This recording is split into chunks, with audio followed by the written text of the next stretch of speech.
بسم اللہ الرحمن الرحیم نحمدہ ونصلی علی رسول الکریم۔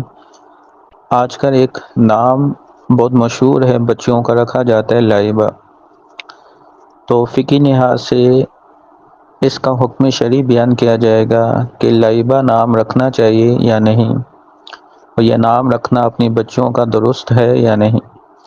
تو ناموں کے بارے میں یہ ضابطہ پیش نظر رکھنا چاہیے کہ اپنی بچوں کے اچھے نام رکھنے کی ہمیں ترغیب ہے۔ احادیث میں یہ حکم دیا گیا ہے کہ اپنی اولاد کا، بچے اور بچیوں کا اچھا نام رکھا جائے۔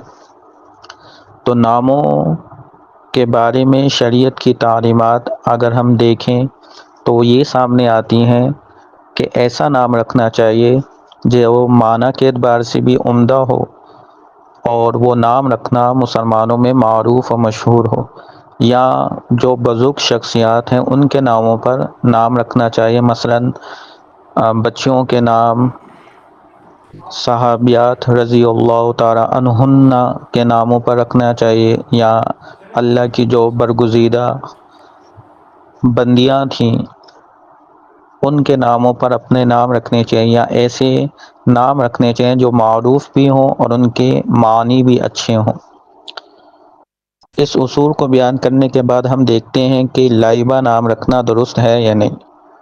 تو لائبہ یہ عربی زبان میں لابا یلوب لوبن و لعابن اس فعل سے آتا ہے۔ لابا یلوب یہ عربی زبان میں اجوف واوی ہے 7 اقسام کے اعتبار سے، اور اس کا جو معنی ہے وہ 2 آتے ہیں لابا یلوب لوبن کے۔ ایک معنی اس کے آتے ہیں لاب الرجل یا لاب البعیر، اس وقت کہا جاتا ہے عطشہ، جب کوئی انسان پیاسا ہو۔ تو لابا کا ایک معنی ہے پیاسا ہونا، اور دوسرا لابا کا معنی ہوتا ہے استدار حول الماء وهو عطشان لا يصل الیہ، کہ پیاس کی حالت میں پانی کے ارد گرد گھومنا اور پانی تک نہ پہنچنا۔ کہ کوئی شخص پیاسا ہو اور پیاس کی وجہ سے پانی تلاش کر رہا ہو یا اس کے ارد گرد گھوم رہا ہو، لیکن پانی تک پہنچنے کا راستہ نہ اس کو ملتا ہو۔ تو اس لحاظ سے لائبہ کا معنی ہوگا وہ لڑکی جو پیاسی ہو یا پیاس کی تلاش میں پانی کے لیے گھوم رہی ہو اور پانی تک نہ پہنچ سکتی ہو۔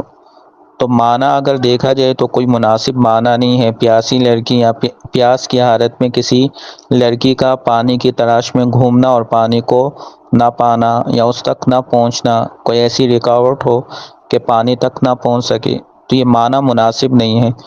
اس لیے اس نام کو رکھنا مناسب نہیں ہے۔ اگر کسی کا یہ نام ہو تو اس کو بدل دینا چاہیے۔